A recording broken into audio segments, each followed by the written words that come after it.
It's interesting. Every parent that I know of, every parent,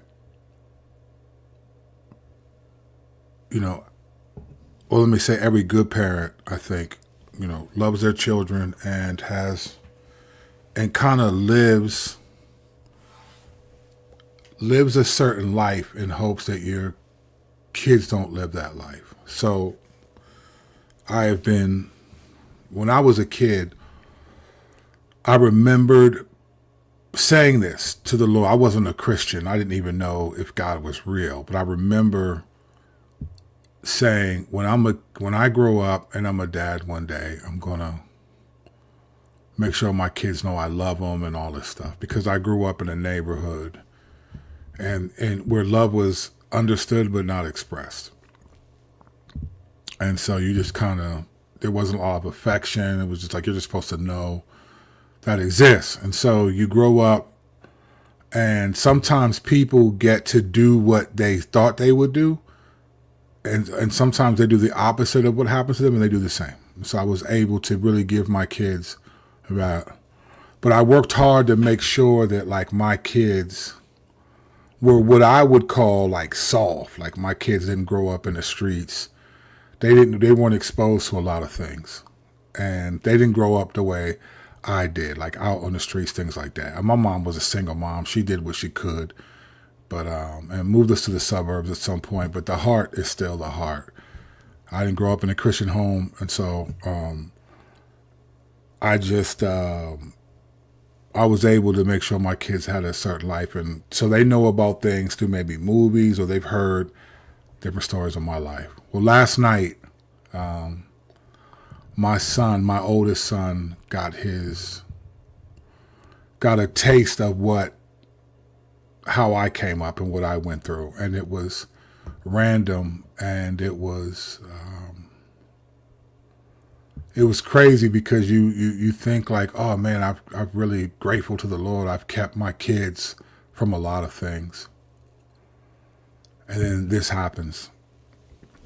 So last night, my son asked, could he go roller skating with his best friend. There's two buddies. My son's a junior in high school. Today was the last day of school.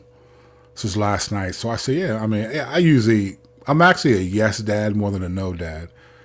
Partly because a lot of the times that I would say no to my kids is often because I'm just tired. I don't feel like doing it. It's not because, oh, you're in trouble, you did this or did that. So I lean more towards yes for my boys than I do than I'm saying no.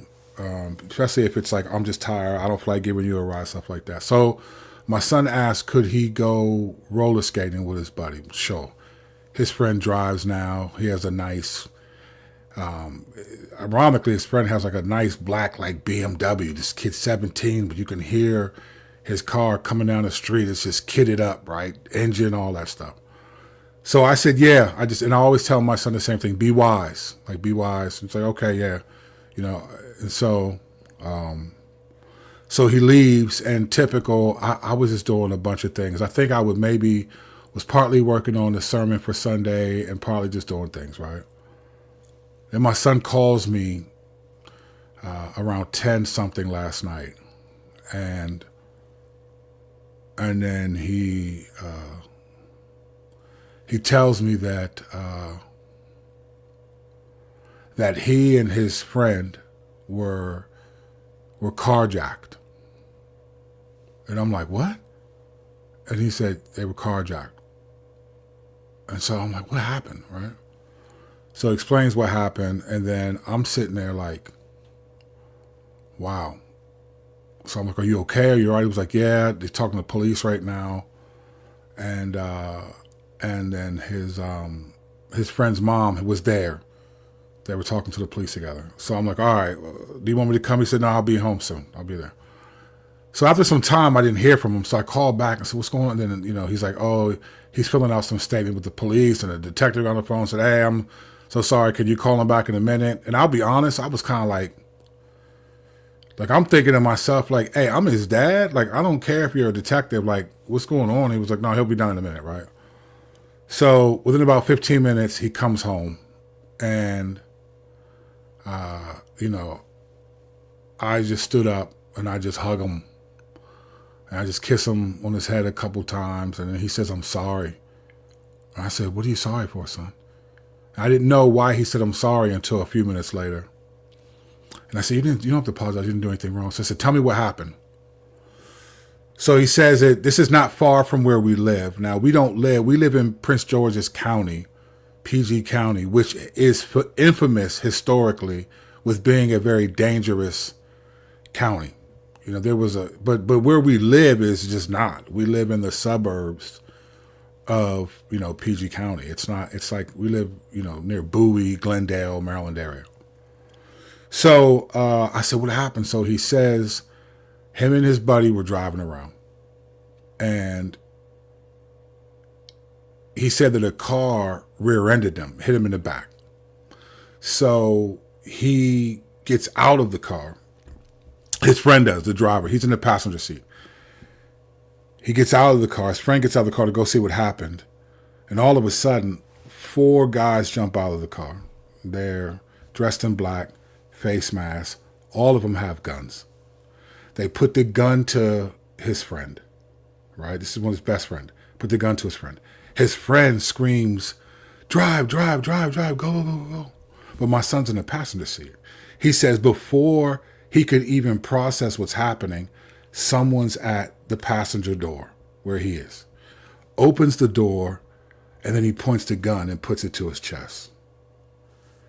Now my son, here, when you're kids, if you have kids and they get older, this is where like you see like your personalities in your children. It's kind of like Blade, where like my kids have a lot of my strengths, none of my weaknesses, or something like that, right?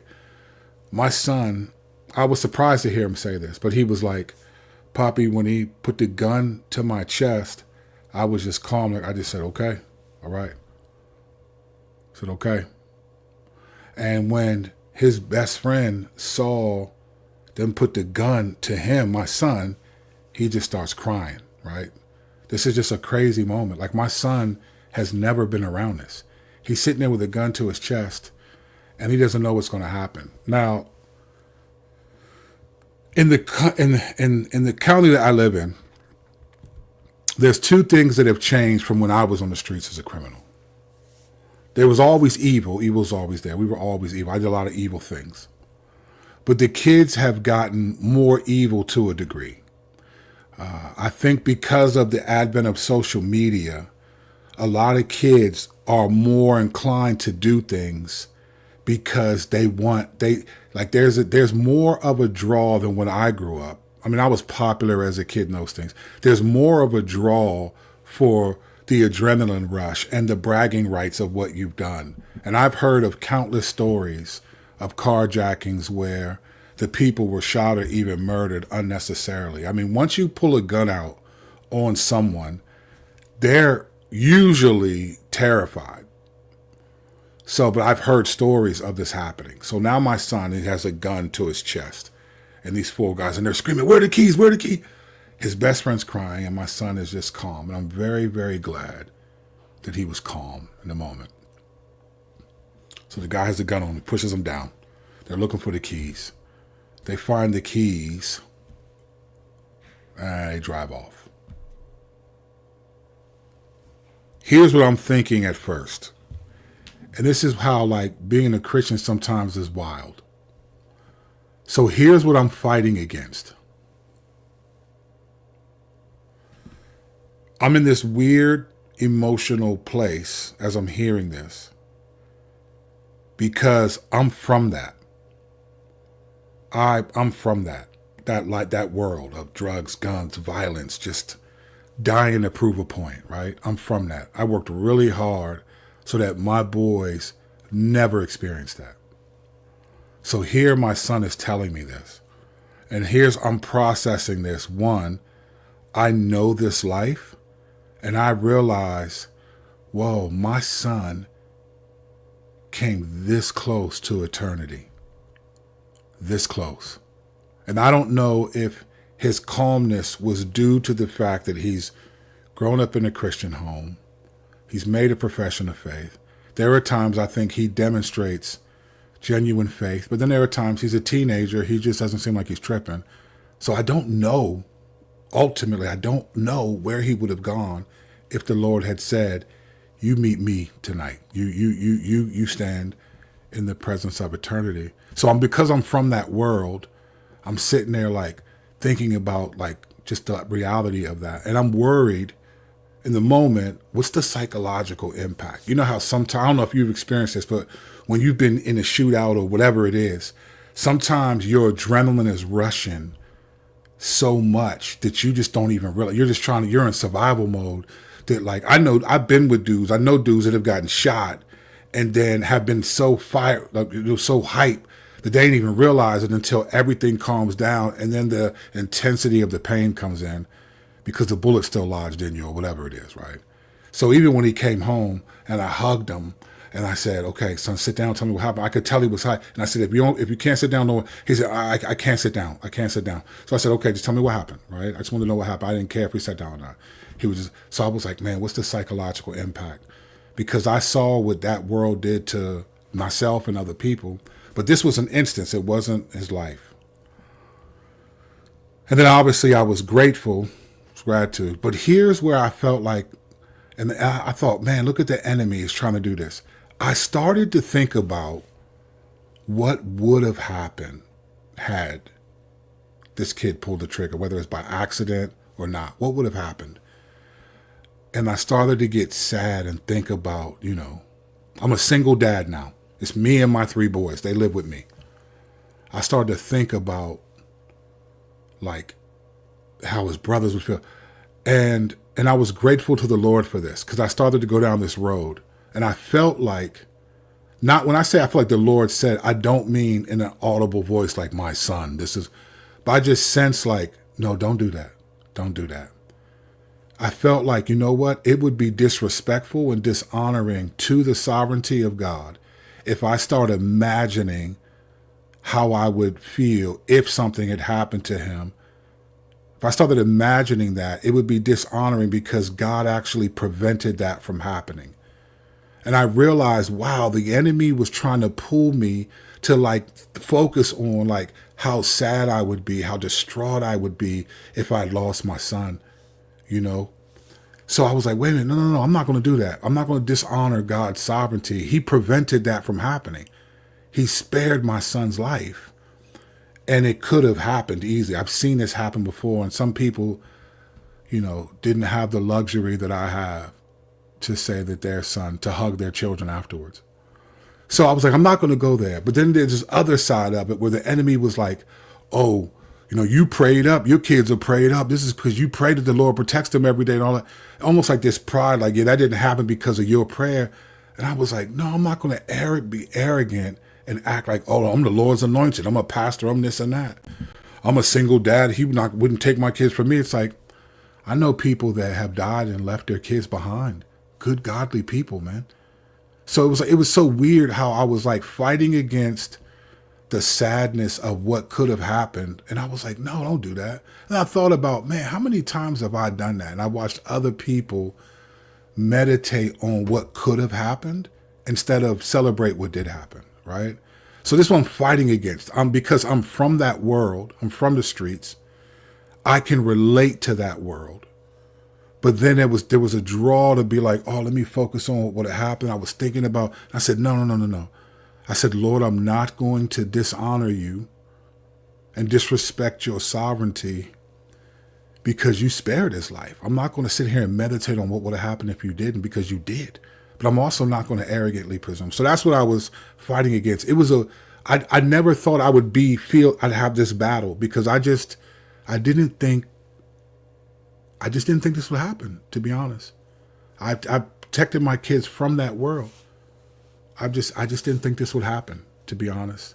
So I was in this place of like, okay, Lord, I don't want to go far. But then here's what I was grateful for. I was grateful for a few things. First and foremost, obviously, that he's alive, his friend's alive, that the only thing that was lost was his car, wallet, not my son's wallet, but his buddy's wallet and some other things that were in the car. I was grateful that he was alive, that he's alive, both of them. But of course, more my son, because it's my son. I was grateful for that for sure. And then I was grateful for just the kind of relationship with the Father and the Son that I have as a believer, that prayer matters, right? Like I pray for my boys every day. And I pray that the Lord would, that he would protect them from evil and the evil one. So I was grateful for that. But the thing I was the most grateful for, actually, and the only time I've gotten emotional and cried was this morning when I was telling a friend what happened. Here's what I was the most grateful for.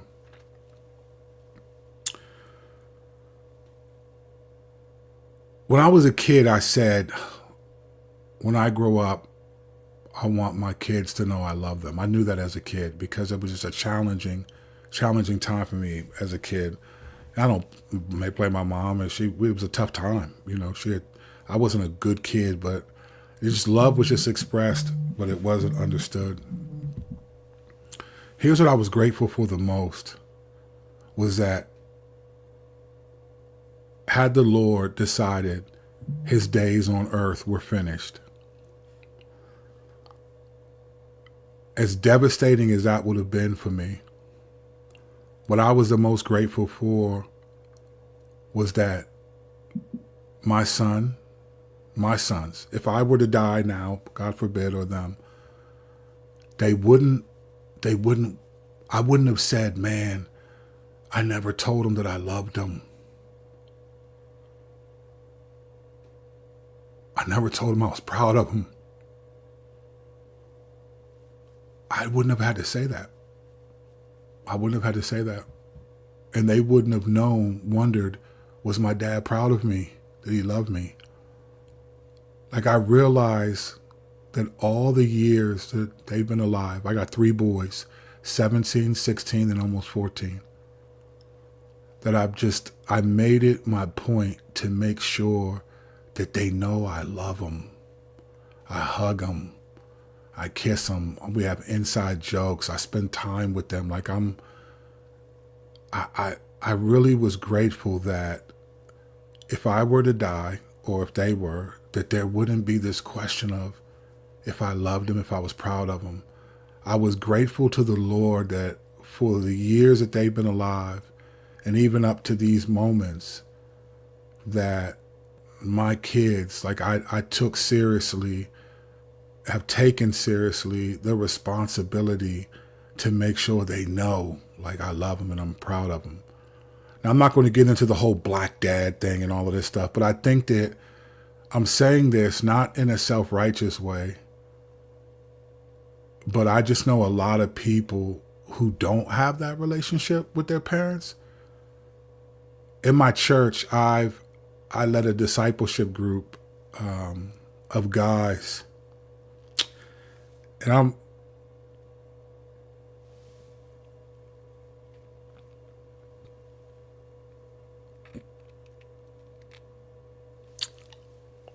I've seen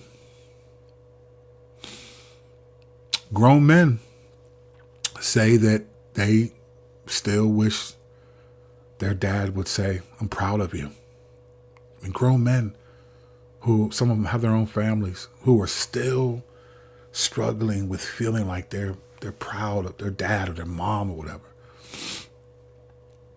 And so I've seen this impact in people's lives. And so as I sat there and thought, I was thanking the Lord that that's not something I would regret. It's not something I would regret, because I do tell them consistently I love them, I'm proud of them, and I'm glad to do that. It's not. So why am I saying all this? Because as a pastor, I've been a pastor 17 years at my church on July 1st. I came there July 1st, 2008.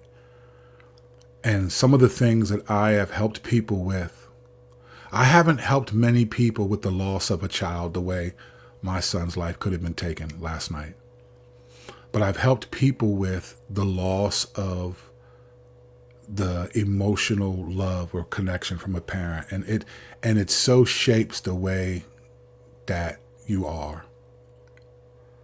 Even me, I'm very much a product of what my experience wasn't. And I'm not blaming my mom. I'm not blaming her. It was a different time. It was just different. The way she had to work a lot. Didn't have a lot of money. She worked really hard. I'm not blaming my mom.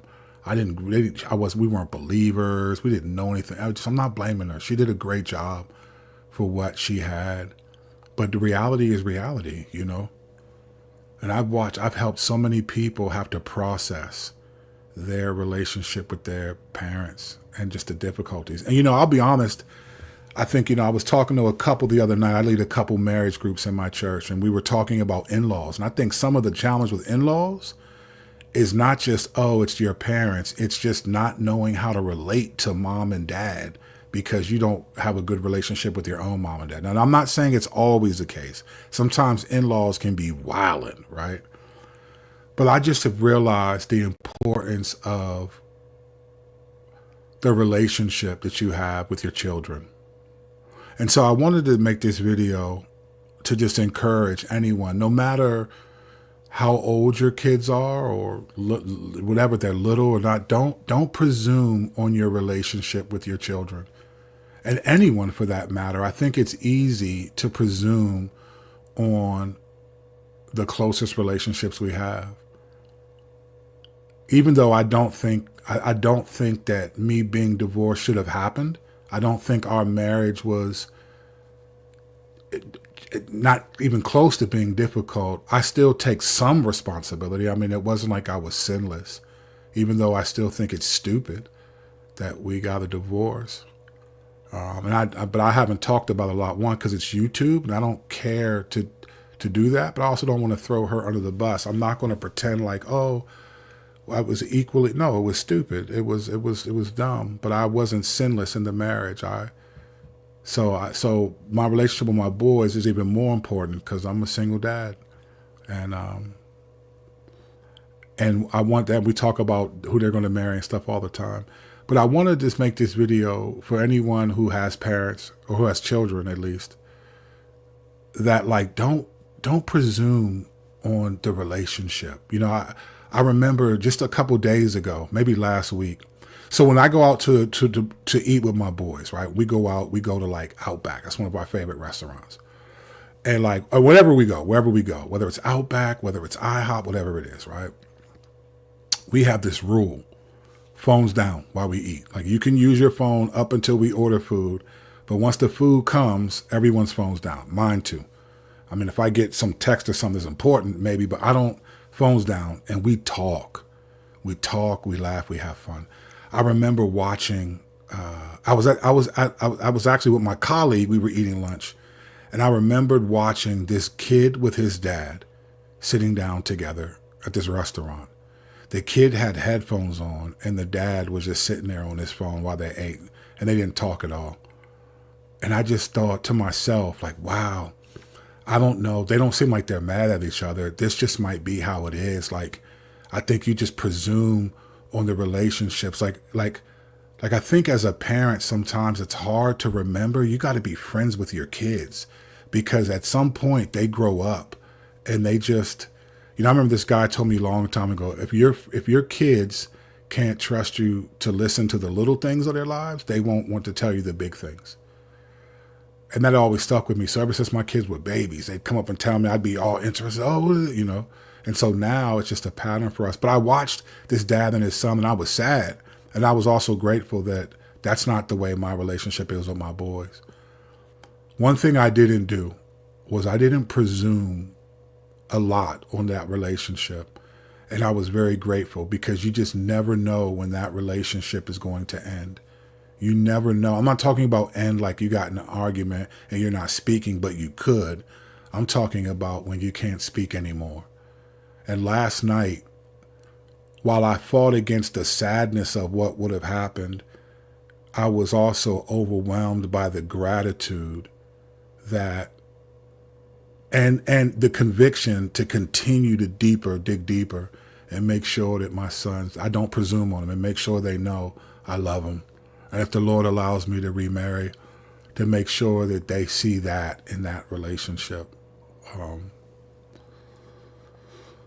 It was, so many things just came to my mind last night. It was really crazy. I just never thought that would happen. But I'm also glad that as it did happen. And then at the end, as my son told me what happened, the other thing I didn't want to do, and here's why I remember I said he apologized. He said, I'm sorry. His friend's dad at first was really angry. And this is what I don't think a lot of people realize. Most of anger a lot of times is really hurt. Anger is expressed through, it's really masking hurt that someone feels. So his dad yelled at him, I told you about having this car. And I was thinking like, man, why would you yell at your son at that moment? He lost his car. He could have lost his life. And, then after his dad calmed down, I think he said, I'm glad you're alive and all that stuff. But initially that was there. So when my son said, I'm sorry, I think he thought I was going to yell at him and I was like, no, son, you don't got to apologize. You didn't do anything wrong. Tell me what happened. I think it's easy to presume on your close relationships, and especially with your parents. I mean, your parents, they're older. They pass away, and then like they live their lives though, But like your kids, they just like it's easy to presume on them to think like, they're hard to talk to, they're this and that, and I think just. Time goes by really fast. I remember when they were babies, each one of them, and I sang All I Have Is Christ while I held them for the first time in the hospital. And I remember thinking like, I want to help these boys to know who the Lord is. I can't prove that they'll believe in Jesus, but I want to make sure that they can't say my dad was a hypocrite, so I don't believe in him. And last night was just to hug my son and kiss him, and then to pray with him afterwards, to just, we just had an affectionate moment that is normal, but it just felt different because of what happened. Now, I'm glad to say this. Today, I was like, let me see how he is, because sometimes the adrenaline. And right now, he seems like he's unfazed. Actually, he even smiled when I said, son, you actually been through something I haven't. I've never been carjacked. I've never had a gun to my chest the way you did like that and been thrown. I've been shot at and shot back. I've been through all the street stuff, but I've never had that happen. So he kind of smiled at like, oh, okay. But he seems like he's unfazed, and his buddy, besides the loss of a car and the disappointment in that, they seem like they're unfazed. Lastly, so we prayed together, and then I prayed for the people who carjacked him for two reasons. One, because they obviously need the Lord and they're in greater danger, but not because, they put a gun to a pastor's son of the Lord's, to touch the Lord's anointed. Man, the Lord's anointed was David in them. I ain't the Lord's nothing. I'm the Lord's unworthy servant. Luke 17:10. But I prayed for them, but then I prayed for them that they would, that they would get saved and the Lord would use us. But I also prayed for them because they're really stupid. Let me tell you about today's criminals, man. So, my boy's buddy left his wallet in the car when they took the car. So they tried to go to McDonald's and use his credit card and then order something from eBay and then get an Uber. So as my son's telling me this today, I said, son, they tried to go to McDonald's and they tried to get an Uber? He said, yeah. I said, tell your boy to tell the police, look on wherever McDonald's they were, because McDonald's has cameras. Them little black balls are cameras, and you can see who the people are. Ain't nobody pulling up to no McDonald's with no mask on, ordering no food. And if you are, at some point, you got to pull that. You're going to look wild, right? And I said, look, if they tried to get an Uber, you can't use Uber unless you have an account. They got to pick you. They got to have some account they charge it to. So he was like, oh, yeah. So he told his buddy, so I don't know what'll happen. Usually when your car gets stolen, that thing is gone. It's gone. So I feel bad for him in that. But I just thought these criminals today, boy, they don't make them like they used to. So these boys are just dumb. But if these boys die in the state of being a criminal, what they will be exposed to for eternity will be far worse than what they did to my son and whoever else they've done this to. So I hope that they get saved. I hope they get caught and give it an opportunity to, but I hope they get saved as well. So I just wanted to share this with you all. Obviously, this is very personal. This is probably the most personal video since last summer when my mom was in a coma that I've shared. I'm probably not going to answer a lot of questions, especially, just because it's just personal. I said what I said in this video, and you take it for what it's worth. And if someone wants to make a video about stuff that I said, cool. I don't really care. I'm not, it's YouTube. I appreciate everybody, but I'm not obligated to give more details. But it was a real time of reflection last night and then today, this morning. And this is right before Father's Day, right on Sunday. It could have been crazy. So, yeah. In the prayer, I prayed that the Lord would help my boys, all of them, realize the seriousness of why having a relationship with him now matters. So this is the last thing I'm going to say. This is the last thing I didn't want to do. I didn't want to take that moment and be like, son, this is why you need to, because that's also not good. Like I've learned, like you don't take lessons like that and immediately try to get your kids to realize this is why you got to stop playing around. This is why you go.